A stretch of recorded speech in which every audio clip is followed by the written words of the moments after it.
Hey,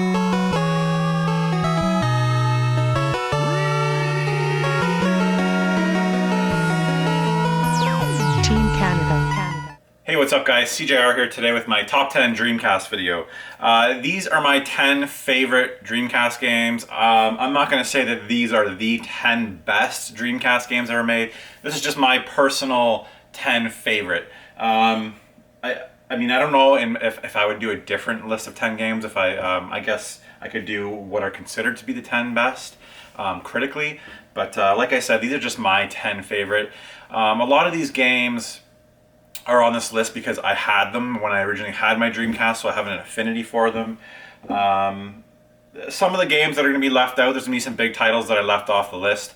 Replayability factors into that. Like I said, if I own the game, multiplayer was a big factor for me back when I was playing the Dreamcast originally, so any games that had multiplayer component was a big deal.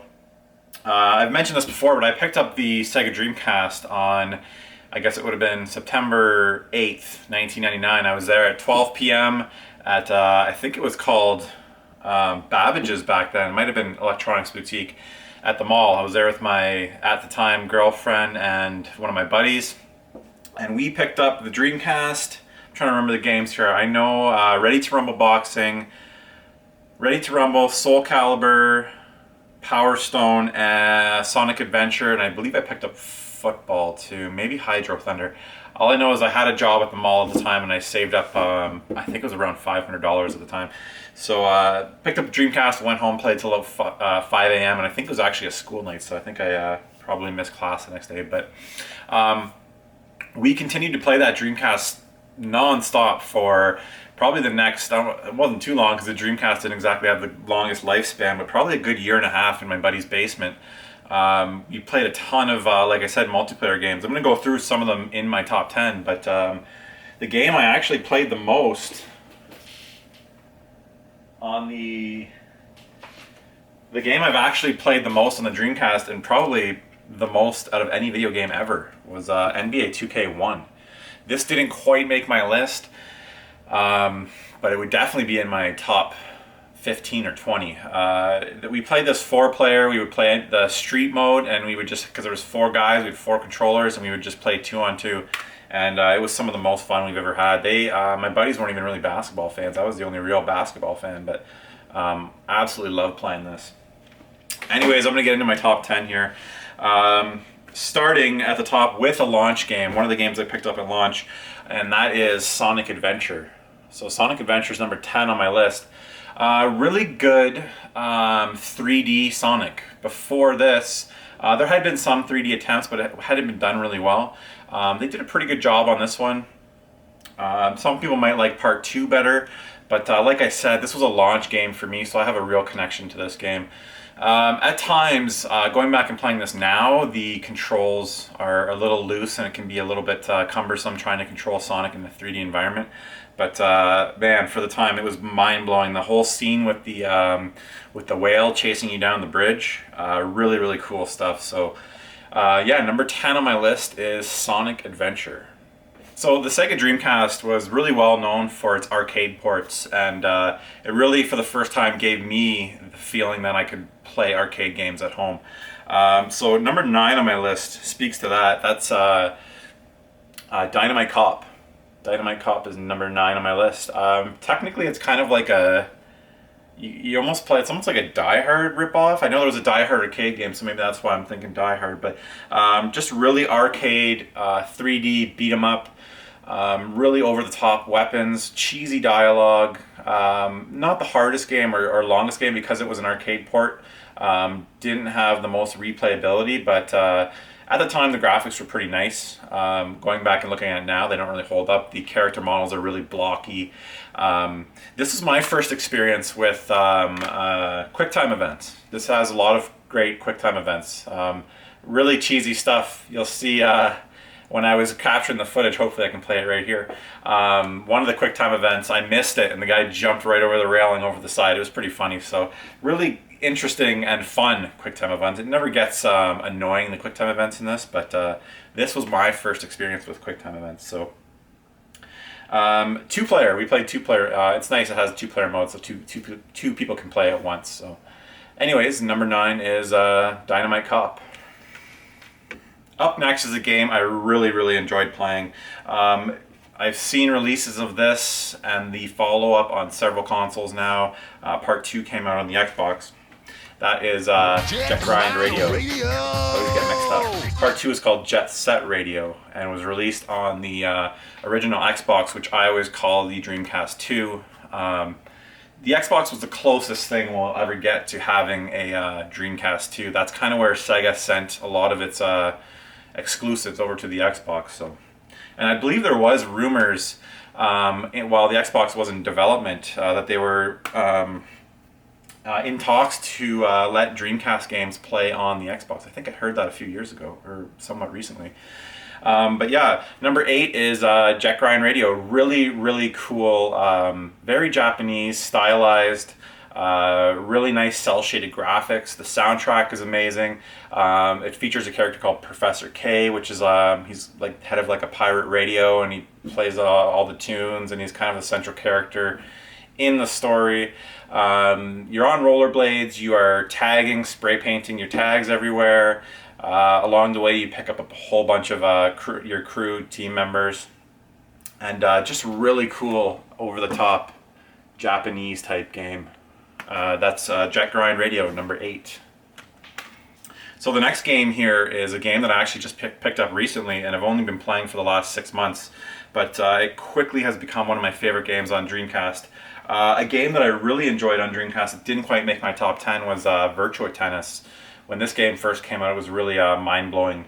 And again, great multiplayer fun. Still really holds up today. Part of the reason why I like this one so much is because of Virtua Tennis. And number 7 on the list is Cosmic Smash. Now, Cosmic Smash was never released in North America. I know it was released in Japan, and I think it was released in the UK. Let me know in the comments below if you guys got this one over in the UK. I had this one custom made. This is a North American case. So Cosmic Smash is a mix between Virtua Tennis, Arkanoid, and a game called Rez. It has like the style. It has the style of Rez, the kind of graphic style, and even just the atmosphere of Rez. It's basically squash, and you're hitting the ball at targets. It's really simple, but it's extremely addictive and fun. So number 7 on my list is Cosmic Smash. I highly recommend you go check this out. At least go check out a YouTube video of it. Most of these games can be found on the internet. You can download them and play them on your Dreamcast Burn, and that's what I did with a lot of these before I was able to track them down. Number 6 is a puzzle game, a very quirky puzzle game called Chuchu Rocket. Again, very Japanese game, just really off the wall. This is made by the Sonic team at Sega. The premise of the game is you need to direct, there's up to 4 players, and you need to direct the mice into your rocket ship. So you use a series of arrows, so button presses on the D-pad. You have up, down, left, right, and you place like a token almost on the game board, which send the mice towards your rocket. And there are also cats, so you want to direct the cats away from your ship, or you want to direct the cats to other players' ship and direct the mice into, you want to get the most mice into your rocket to win. And the reason why this is so fun is it has a component that really good multiplayer games have, and that's you're able to screw over your buddies. So that creates a really tense environment, and it just makes it a lot more fun. This also had online. I never had any experience playing games online on the Dreamcast. It's just not something that I was even really aware of back then. But yeah, Chuchu Rocket. Number 6 on the list. I highly recommend this game. It's a lot of fun. Up next is number 5. It's the first shmup shooter on the list. The Dreamcast was known for really good shooters or shmups. And in my opinion, this is the best one, or my favorite. And that is Ikaruga. Now, this game was not released in North America either. I believe it got a Japanese-only release. But it was available on the GameCube. I don't think it was on the PS2. I think it was just released on the GameCube. And now you can get it on Xbox Live. It was available on the 360. I think it's actually backwards compatible with the Xbox One now. So Ikaruga is a treasure shooter. It's pretty hard. The thing that sets it apart from other shmups, it is a vertical shmup, so you're actually going up the screen. The thing that sets it apart is you're able to switch your, I don't know, polarity, I guess you would call it, between white and black. So if you have an enemy that's shooting white bullets at you, and you switch your ship into white, it can take on those the shots, and you won't be damaged. So you can basically, when you usually have two enemies, a black and a white enemy, and they're both shooting different colored bullets at you. So you can switch between black or white mode, and the black ones, if you're black, the black bullets won't damage you, and you get a damage bonus if you're black on the white enemies, if that makes sense. So you're able just to switch between black and white, and that was a pretty simple component to the game that really mixed up the gameplay and added a lot to the game itself. And the graphics are gorgeous. So it's a really fun game, but pretty tough. Most of the shmups are. So number 5 is Ikaruga. Number 4 on the list is another launch day game. It's the first fighter on the list, and it's Soul Calibur. I almost missed this game. I forgot to put it in my top 10, and it made it all the way to 4. Really, really good graphics, still hold up today. Really fun gameplay. It's a kind of fighting game that you can jump into. I don't want to call it a button masher. You can button mash this game and look like you know what you're doing, but if you're playing against somebody who knows what they're doing, it's not really effective. So it is a good game for people to just jump in and play right away and have fun. Again, this is a game, like I said, I picked up launch day, so we played the crap out of this game. That's partly the reason why it made this list. I still think it's still my favorite fighter. There's a lot of great fighting games on the system, the Street Fighters, Marvel vs. Capcoms, that a lot of people would probably put above this. But to me, this is my favorite, still my favorite fighting game on the Dreamcast. And I actually liked, we played multiplayer to death, but I remember there being a half-decent story mode where you went through and got a whole bunch of collectibles that I actually got into. And that's the first time I remember playing the story mode on a Soul Calibur game. Or on a fighting game, I should say. So number 4 on the list is Soul Calibur. Number 3 on the list is another game that didn't come to North America. It did come to North America on the PS2 and later again on the Xbox 360. And that game is Rez. Rez is kind of a tough one to explain. It's a 3D on-rails rhythm shooter. So you're traveling on a rail, you're seeing enemies, and you need to highlight the enemies with your analog stick. You've got a reticle, and you highlight them, and then once they're highlighted, you hit the button, and in series it hits them, it shoots them, and it goes to like the beat of the music. So it's it's got a really cool atmosphere. It's very immersive. This is the type of game where you probably want to put on a headset, turn off the lights, and you'll really get into it. It's a fantastic game. Like I said, it was released later on the PS2, and the Xbox 360 version is actually really good. And back then, I remember there's a way that you can use the rumble packs, and you would hook them into other controller ports, and you'd place the controllers and rumble packs on certain points of your body. Then when you would shoot an enemy, and it would make kind of like a sound of the beat, you would feel it vibrate, and it would just kind of add to the immersion of the game. Recently, last week actually, I saw that they're coming out with a new Rez for, I think, PlayStation VR, or one of the VR headsets. And they showed a lot of the Gamer Press, testing the game, and they had a full body suit with all the vibration functions on it. And apparently it was pretty amazing playing this in VR.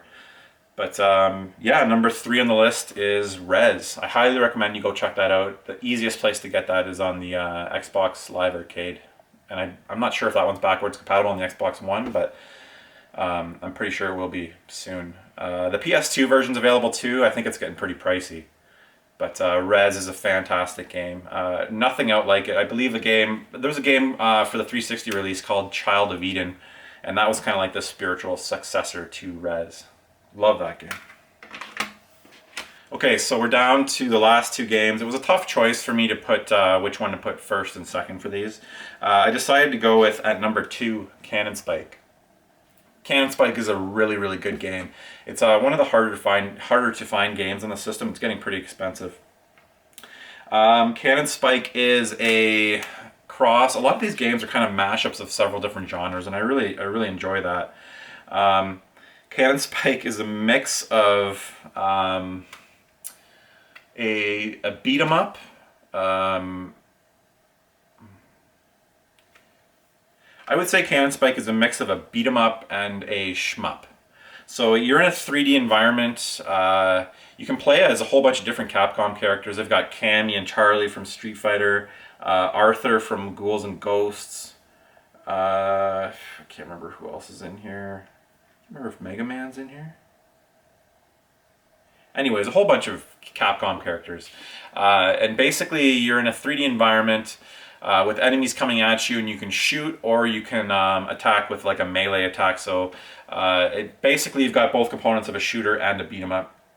Really cool graphics. Again, it's an arcade port, so it's pretty light. It doesn't take too long to beat it. You can set up to 10 different difficulty modes for variation, and the characters all play really different. Arthur's really big and slow. Cammy moves really quick, so that does add some variation. But like I said, it's an arcade port, so it's not exactly the most deep game, but it's a lot of fun. Really fun game. You can play 2-player on it too. So number 2 is Cannon Spike. And finally, my number 1 game on the Sega Dreamcast, my absolute favorite, is Power Stone. Power Stone's a 3D fighting game. You're in a 3-dimensional environment, so you're not restricted like typical fighting games to a 2D plane where you're just kind of going at each other. This one's a full 3D, almost like usually a box type environment with a whole bunch of 3D objects in it. This one is up to 2-player, but the second part, Power Stone 2, has multi-level stages and up to 4 players. But I have the most affinity for the first one here. I played this probably second most to NBA 2K1 on the Dreamcast. This was just so much fun playing this in my buddy's basement back in the day. I've been waiting for years for them to reboot this, at least, or to do a HD upgrade on the Xbox. I thought they would. I don't know why Capcom hasn't shown this game any love. A simple up-res of the graphics and release of the first or second one on Xbox Live or PSN I think would do really well. This was, the only other release of this was on PS2 or PSP. The only other release of Power Stone was on PSP, and it was under the Power Stone collection. You actually got number 1 and 2 on there. So that's a absolute fantastic deal. If you can find that PSP version, go ahead and pick that up. Number 1, and probably the best fighting game, my favorite fighting game I've ever played, and probably the best, probably the fighting game that I am the best at. I'm not great at fighting games. I do enjoy them, but I am pretty darn good at Power Stone. Nobody I've ever played down here has been able to match me, and I used to destroy my buddies back in the day. That's why Power Stone is number 1 on my top 10 Dreamcast games. So that's it for my top 10 Dreamcast games. Like I said, that's my personal top 10. Certain games like Skies of Arcadia, Shenmue, Mars Matrix, there's so many games that I could have put on here. These are just the ones that I have the most attachment to and the ones that I enjoy playing the most. Anyways, guys, I hope you enjoyed my Dreamcast Top 10. Let me know in the comments below what are your favorite Dreamcast games. As always, you can find me anywhere at SeeJayAre. Links are in the description below. And until the next episode.